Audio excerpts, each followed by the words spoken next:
over again. Quick point, nothing works the first time. Okay, please understand that. Nothing works the first time. What is the average number of times that a person tries with a new goal before they give up? Can you guess? Well, the average is less than 1. Because most people give up before they try even once. They say, that's a great goal. I'd love to be financially independent. And then they give up. They don't even try. They say, but I couldn't because of this and because of that and so on. And then they move away to a wonderful place called Someday I'll.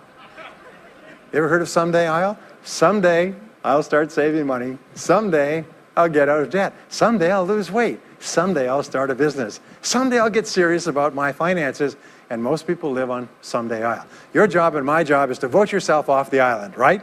And we start taking control of our lives. Well, about some years ago, I was called by a major businessman, and he asked me if I would do a talk for his 800 entrepreneurs that own separate franchises within his organization on how to become a self-made millionaire. And I said, sure. When you're a young speaker, you agree to speak on any subject. Sure, I'll speak on that subject. Now, I was just like most people. When I was young, I wanted to be a millionaire by the time I was 30. And when I hit 30, I put it off to 35. And as I got to 35, you put it off to 40, and then you kind of just don't look at it anymore. You forget about it and feel the deck is stacked against you. Well, I was about 38, 39 when he called me up and asked me. I said, sure, no problem. And I said, now, what do I know about self-made millionaires? And this is a shocker. I didn't know anything.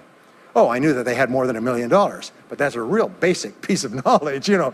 So I started thinking, what do I know about them? So I began to study them. And that's when I found out that they've been studied so thoroughly, is we know everything there is to know about them. They are a source of incredible fascination. And there's 50 years of research. So I began to read the studies and find out where they came from and what they did and how they thought and where they started and the decisions they made and the kind of people they were. One of the things that I learned, by the way, is that becoming a self-made millionaire is not the important thing. What is really important is the person you have to become a self-made millionaire. You have to become a totally different human being. One of my friends says that in order to achieve something you've never achieved before, you have to become someone you've never been before. And it's a really important insight, is the qualities that you need to develop, qualities on the inside to become a self-made millionaire, are incredible qualities that make you a vastly better person.